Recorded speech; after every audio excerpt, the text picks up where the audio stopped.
We're back with album review. Yo. So this week we've got "Let It Bleed" by the Rolling Stones. Let it bleed, oh let it bleed. No, not those guys. But I don't know which album this is because they've released a lot of albums in the '60s. Like everyone knows the Rolling Stones. They're like the second biggest of like the Brit bands that were coming over, like the British invasion in the '60s. Like there was obviously the Beatles, there was the Who, and there was like a lot of groups like that. And you know, this is just another one of them. But probably the second most famous of all of them, like I said. Yeah. I don't have much context going into this episode, but like, it's the Rolling Stones. I mean, and everyone's probably heard the first and last track on this album. Yep.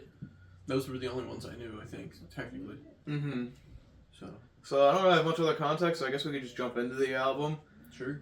The opening track, "Gimme Shelter," like, the biggest hit, classic. This is my favorite. I always think about playing it on Rock Band when I hear it. It's a Rock Band song for me, and like, yeah, it's definitely my favorite off the album. Black Ops 1.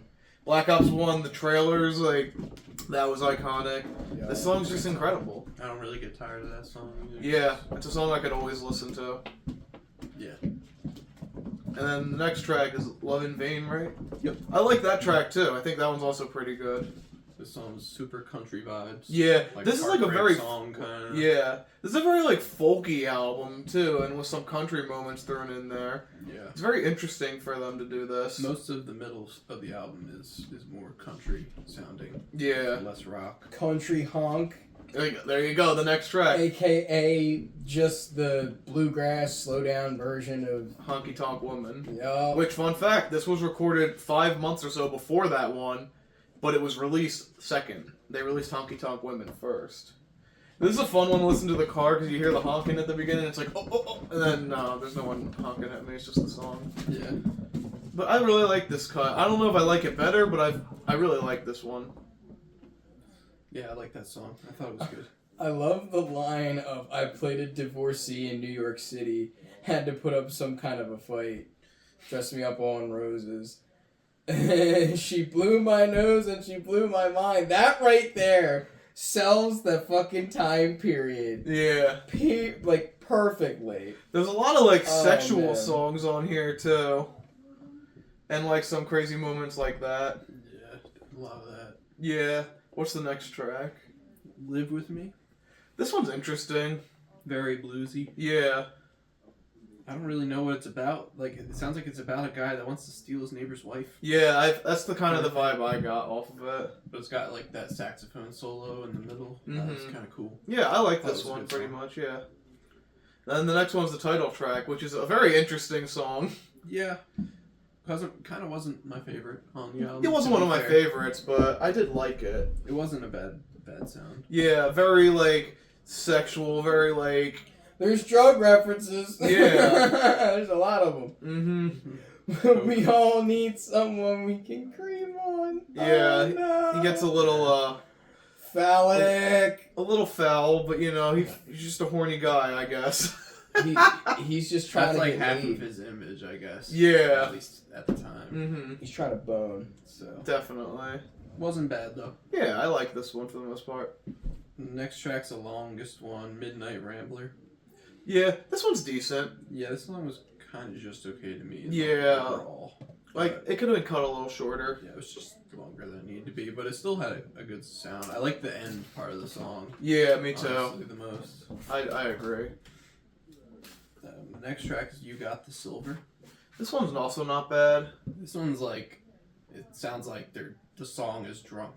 Yeah, like kinda. It's really slowed down and bluesy and like the kind of goofy-ish vocals. Like Yeah, a lot of strange inflections on this album too. I mean, super Mick Jagger's twangy. already like a very like twangy singer in a way, but like this one's a lot more exaggerated. I feel. like the Stones. Yeah. I fucking hate Mick Jagger's voice. This I one's just him Buys sounding Mick like Jagger's he's drunk. voice. Yeah. Bluesy.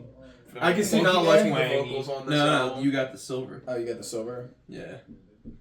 Monkey Man, next track. Yeah. This one's alright. I kind of like this one because I can see the vibe of it though. it had more of a rock sound than most of the rest of the album did, aside Yeah. from Gimme Shelter, and that's really it. Yeah. So I kind of liked that about it. I like the electric guitar sound in it. Mm-hmm. Most of the other tracks didn't even have electric guitar at all. Yeah, like I said, very folky So- album. But it still sounded very bluesy. Mm-hmm.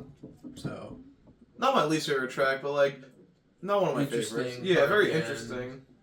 kind of all the tracks just felt like they just didn't give a fuck and they were on the under the under the influence of something. Yeah. And like just going off. But They're probably injecting heroin at this point in their Maybe, career. who knows? It's 1969 when this Yeah. came out. yeah, It's just the cusp. maybe. Yeah. The cusp. The of, like, 70s was right around the corner. Oh my god.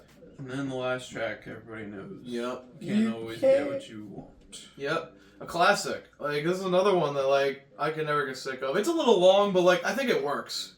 And it's just really fun. I love the angelic kind of chorus towards the end. Yeah, like the choir background Yeah. vibe. Definitely feels like an outro. I like this song Mm-hmm. overall. This is another song that most people have probably heard before. Yeah. But overall, final thoughts on the album, I'll say, go first real quick. Pretty good Stones album. I've only listened to, like, very few albums, to be honest, by them. I've always really liked this one. Like, it's not a great, like, perfect album, but I think it's a pretty damn good one at the end of the day. It's a classic. So far, I only have like two like peak favorites, which I think is There's the everybody's. bookend ones, yeah, me too. Those the are the two beginning and the best. end. But, I think Country Honk is also a good one. I love. yeah. Give me. I love that shit. I love Yeah. it. That's just a good song in general, but I do think I kind of like the other version a little better. Yeah. I can see that, yeah. But this one fit more with the vibe of this album, so Mm-hmm. I get it. But yeah, overall, wasn't a bad listen. It's the first Stones album I've listened to in full, I think. This was the first one I listened to in full back in the day. But yeah, definitely very country, twangy, bluesy there for most of it. Mm-hmm. Which I don't So- mind on this album. I think it works really well. I don't mind it, but I think I like their, rock sound Oh, yeah. better. So Mhm.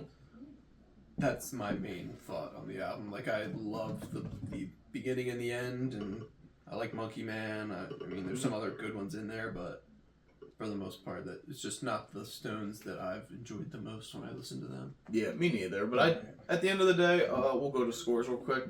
I think I'm going to give this one an 8. Like, I really liked it.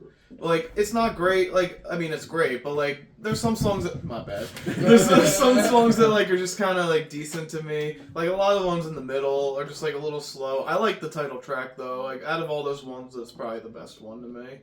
And Monkey Man's pretty cool, but, like, some of the other ones are just kind of alright. But, Yeah. as always with classic rock albums, I feel, for me at least, they usually land around, like, the 7.5 to 8 range. Because, like, they're usually pretty good, but there's always those, like, few songs that you just don't stand out to you, you know? Yeah. Well, I guess I'll go. I was gonna give it, I think, a 7. Fair enough. Basically for the reasons I said. Like, it wasn't a bad listen, and it was like pretty short album, 42 minutes. But I don't know. It's not the Stones that like I think I want to listen to another album of theirs that's probably later than this. That would be more. Mm-hmm. Or even earlier than this, like, with Or the earlier. classic rock and roll rockabilly sound, too. Yeah, that's true. But, like, this is, like, a good, like, midsection of the band's history, I'd say. Yeah, I like the sound, just not something I'd probably go back to too often. Yeah. Right. I'd give it a 7.5 out of 10. Yeah. I think it's a fun one. Yeah. I enjoy basically the singles. Yeah. The basic singles I enjoy. I had a lot of fun listening to it. Mm-hmm. The highlight song is Country Honk. Hell Everything yeah. else I'm is- glad you liked that one. Yeah. I really liked that cut of it. So, Chad, What you got what have for you got us? for us this week? We're gonna go with an album that we were talking about recently, not on video. Oh, but okay. Recently, so it's gonna be "Jar of Flies" by Alice. Oh, in Chains, fuck yeah! 94. No, I've not listened to this one yet. Only I'm 30 gonna cry! Minutes, 30 minutes, 7 tracks. I figured you'd like it. So Yes. It's Oh, gonna man. be a good one. I haven't listened to it either. I just know like 2 tracks off of it, but I've Yeah. been meaning to listen to We're it. about to be in our fields for 95% of the album. This is the therapy episode.